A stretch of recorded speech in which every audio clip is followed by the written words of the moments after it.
সবাইকে স্বাগত জানাচ্ছি গ্লোবাল ভিউজে। আপনাদের সঙ্গে আছি আমি সুস্মিতা দাস। আজ জানাবো আন্তর্জাতিক গণমাধ্যমে আলোচিত সংবাদ ও বিশ্লেষণ। ইসরায়েলের নিরাপত্তা সংস্থাগুলো স্বীকার করেছে ফিলিস্তিনের প্রতিরোধ আন্দোলন হামাস গাজায় শক্তিশালীভাবে ফিরে এসেছে। নিরাপত্তা প্রতিবেদনগুলো ইঙ্গিত দিচ্ছে হামাস রাষ্ট্রীয় প্রতিষ্ঠান এবং পুলিশ বাহিনী পুনর্গঠনের মাধ্যমে গাজায় প্রায় পূর্ণ নিয়ন্ত্রণ প্রতিষ্ঠা করেছে। দখলদার সেনাবাহিনীর মতে বিষয়টি যুক্তরাষ্ট্রের পরিকল্পনা বাস্তবায়নের পথে একটি বড় চ্যালেঞ্জ হয়ে দাঁড়িয়েছে। এ বিষয়ে ইসরায়েলি টেলিভিশন চ্যানেল 13 জানিয়েছে, ইসরায়েলি নিরাপত্তা সংস্থাগুলো মন্ত্রিসভার কাছে যে তথ্য উপস্থাপন করেছে তাতে দেখা যাচ্ছে হামাস গাজা উপত্যকায় তাদের প্রশাসনিক ও পুলিশ কাঠামো পুনর্গঠন করছে। ইসরায়েলি মূল্যায়ন অনুযায়ী গাজার 25টি পৌরসভার মধ্যে 13টি এরই মধ্যে পুরোদমে কার্যক্রম শুরু করেছে। হামাস নিয়ন্ত্রিত পুলিশ বাহিনী পুনরায় মোতায়েন হচ্ছে এবং অভ্যন্তরীণ চেকপোস্ট স্থাপন করছে। আরও 48 ওয়েবসাইটের প্রতিবেদনে বলা হয়েছে, ইসরায়েলি সামরিক কর্মকর্তারা সতর্ক করে বলেছেন, হামাস গাজার বিস্তৃত এলাকায় প্রায় পূর্ণ নিয়ন্ত্রণ নিয়ে আবারও ফিরে এসেছে এবং তাদের সক্ষমতা পুনরুদ্ধার করছে। গত সপ্তাহে মার্কিন পত্রিকা ওয়াল স্ট্রিট জার্নাল জানিয়েছিল, যুদ্ধবিরতি কার্যকর হওয়ার পর গাজায় ফিলিস্তিনিদের মধ্যে হামাসের জনপ্রিয়তা বৃদ্ধি পেয়েছে এবং বিষয়টি গাজা সংক্রান্ত যুক্তরাষ্ট্রের প্রেসিডেন্ট ডোনাল্ড ট্রাম্পের পরিকল্পনার জন্য বড় ধরনের চ্যালেঞ্জ হিসেবে দেখা হচ্ছে।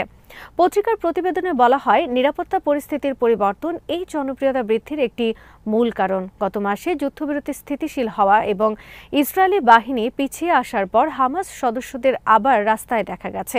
তারা পুলিশ এবং অভ্যন্তরীণ নিরাপত্তা বাহিনী হিসেবে টহল দিচ্ছেন এবং অপরাধীদের বিরুদ্ধে ব্যবস্থা নিচ্ছেন।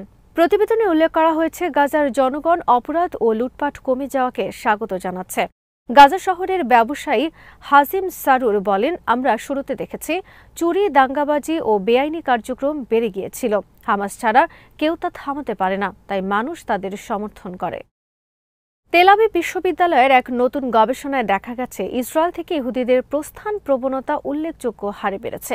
এই প্রবণতা এখন উচ্চ আয়ের মানুষ, বিশেষ করে বিশেষজ্ঞ, প্রকৌশলী ও চিকিৎসকদের মধ্যেও দ্রুত ছড়িয়ে পড়েছে। ইসরায়েলের অর্থনীতি বিষয়ক গণমাধ্যমের বিশ্লেষণে বলা হয়েছে, এই অবস্থায় ইসরায়েলের উৎপাদন, উদ্ভাবন এবং সামগ্রিক অর্থনৈতিক স্থিতিশীলতার ভিত্তির উপর গুরুতর হুমকি সৃষ্টি করছে।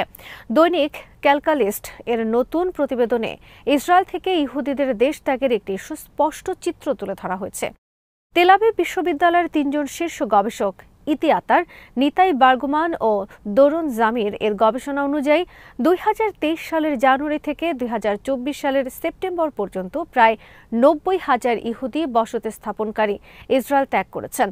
গবেষকদের মতে এটি কার্যত একটি অভিবাসন ভারসাম্যের ভাঙন। আগের ধাপগুলোর মতো এবার শুধুমাত্র নিম্ন আয়ের মানুষ নয়, বরং উচ্চ আয়ের জনগোষ্ঠী, তরুণ কর্মী, বিশেষজ্ঞ ও দক্ষ মানব সম্পদ দেশ ছাড়ছে। অর্থাৎ যে শ্রেণীকে ইসরায়েলের কর্মশক্তির মেরুদণ্ড বলা হয়, তারাই দুর্বল হয়ে পড়ছে। দৈনিকটি জানিয়েছে, 2 বছরেরও কম সময়ে এই বিপুল সংখ্যক মানুষের দেশ ত্যাগে সরকারের প্রায় 1.5 বিলিয়ন শেকেল বা $395 মিলিয়ন কর রাজস্ব কমে গেছে। গবেষণায় দেখা গেছে, এরই মধ্যে 875 জন চিকিৎসক ইসরায়েল ছেড়ে গেছেন। এতে এমন এক সময়ে বিশেষজ্ঞ চিকিৎসকের ঘাটতি সৃষ্টি হয়েছে, যখন দেশটির স্বাস্থ্য খাত আগে থেকেই তীব্র জনবল সংকটে ভুগছে। একই সময় 224 জন গবেষক ও 2330 জন প্রকৌশলী স্থায়ীভাবে দেশ ছাড়ছেন, যা ভবিষ্যৎ প্রযুক্তি ও গবেষণা ব্যবস্থার জন্য গুরুতর সতর্ক সংকেত। গবেষকদের ভাষায়, ইসরায়েলের টিকে থাকার অন্যতম ভিত্তি উচ্চ দক্ষ মানব সম্পদ। সংখ্যায় কম হলেও এই গুরুত্বপূর্ণ শ্রেণীর মানুষের দেশত্যাগ অর্থনীতিকে এক নিম্নমুখী চক্রে নিক্ষেপ করতে পারে, যেখান থেকে ফিরে আসা ভবিষ্যতে অসম্ভব হয়ে উঠতে পারে। হিজবুল্লাহ মহাসচিব Sheikh Naim Kashem commander Haytham Ali al Tabatabai ও তার 4 সঙ্গীর হত্যাকে স্পষ্ট আগ্রাসন ও নৃশংস অপরাধ হিসেবে অভিহিত করেছেন। তিনি বলেছেন, উপযুক্ত সময়ে হিজবুল্লাহ এই হত্যাকাণ্ডের জবাব দেবে। বৈরুতের দক্ষিণাঞ্চলে বিমান হামলায় নিহত আল তাবাতাবাই স্মরণে শুক্রবার আয়োজিত অনুষ্ঠানে তিনি বলেন, সামরিক কাঠামোর অন্যতম শীর্ষ নেতাকে হত্যা করে মনোবল ভেঙে দেওয়ার লক্ষ্য ইসরায়েলের থাকলেও তারা তা অর্জনে ব্যর্থ হয়েছে। প্রতিরোধের পথ এবং নীতি থেকে হিজবুল্লাহ কখনো সরে যাবে না। 23 নভেম্বর ইসরায়েলি বিমান হামলায় বৈরুতের দক্ষিণ উপশহরের একটি আবাসিক ভবনে হিজবুল্লাহর chief of staff Haytham Ali al Tabatabai ও 4 জন নিহত হন। যুদ্ধবিরতি চুক্তির 1 বছর পূর্তি প্রসঙ্গে কাসেম বলেন, এটি হিজবুল্লাহ, লেবানন এবং লেবানিজ জনগণের বিজয়। তার মতে, যুদ্ধবিরতি ইসরায়েলকে প্রতিরোধ আন্দোলন নির্মূলের লক্ষ্য অর্জন থেকে বিরত রেখেছে। তিনি বলেন, ছোট বাহিনী হলেও দৃঢ় ঈমান, শৃঙ্খলা ও মনোবলই হিজবুল্লাহর প্রধান শক্তি। কাসেম আরও বলেন, প্রতিরোধ সংগ্রামের সমর্থকরা আদর্শ, দেশপ্রেম ও পবিত্র ভূমির প্রতি অটল থাকায় এই চুক্তি বাস্তবায়ন সম্ভব হয়েছে। লেবাননের রাজনৈতিক উত্তেজনা ও সরকারের সমালোচনা করে কাসেম বলেন, মনে রাখতে হবে, ইসরায়েলি আগ্রাসন লেবাননের সব প্রতিষ্ঠানকে লক্ষ্য করে, শুধু হিজবুল্লাহকে নয়। তিনি জানান, হিজবুল্লাহর অস্ত্র লেবাননকে রক্ষার প্রধান শক্তি এবং হিজবুল্লাহকে নিরস্ত্র করার দাবি বৃহত্তর ইসরায়েল প্রতিষ্ঠার কৌশলের সঙ্গে সামঞ্জস্যপূর্ণ। তিনি বলেন, লেবানন রাষ্ট্র জাতীয় প্রতিরক্ষার দায়িত্বে থাকলেও তা নিশ্চিত করতে পারেনি এবং সার্বিক নিরাপত্তা প্রদানে ব্যর্থ হয়েছে।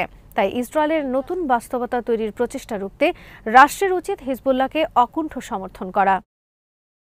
সিরিয়ার রাজধানী দামেস্কের উপকণ্ঠে বেইত জিন শহরে ইসরায়েলি কামান ও বিমান হামলায় অন্তত 13 জন সিরিয়ান নিহত হয়েছেন।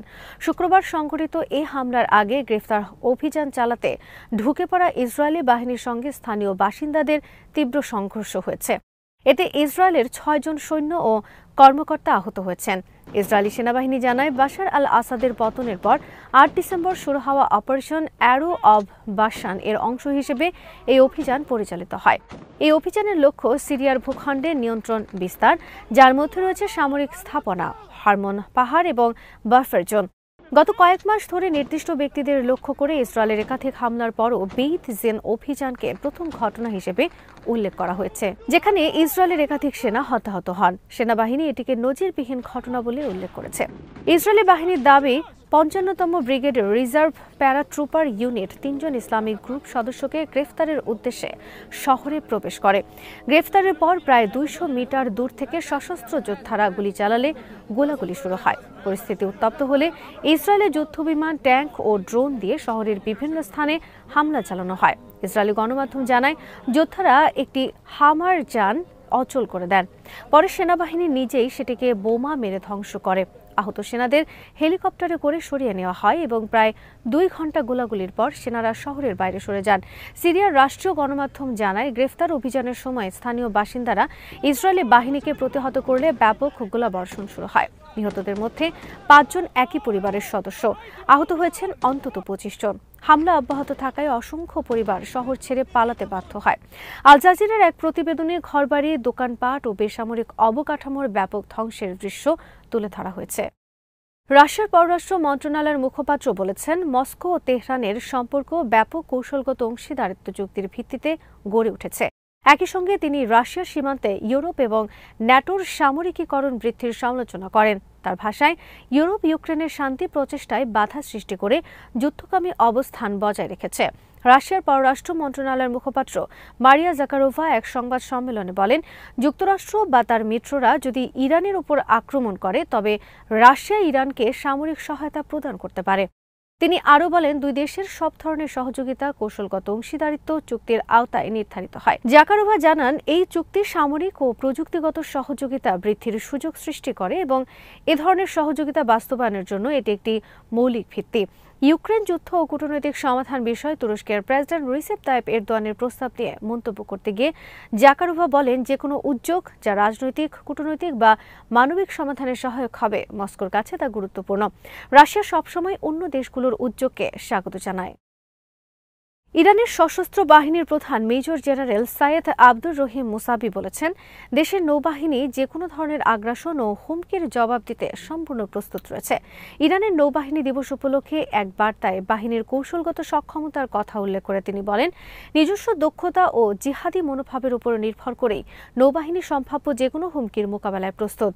তিনি আরও বলেন, এই কৌশলগত বাহিনী নানা ঘটনায় নিজেদের সক্ষমতার প্রমাণ দিয়েছে। নৌবাহিনী নিজস্ব সামর্থ্য, কার্যকর উদ্যোগ এবং জিহাদি চেতনার মাধ্যমে যে কোনো আগ্রাসনের বিরুদ্ধে কঠোর, কার্যকর এবং অনুতাপ সৃষ্টিকারী জবাব দিতে সক্ষম।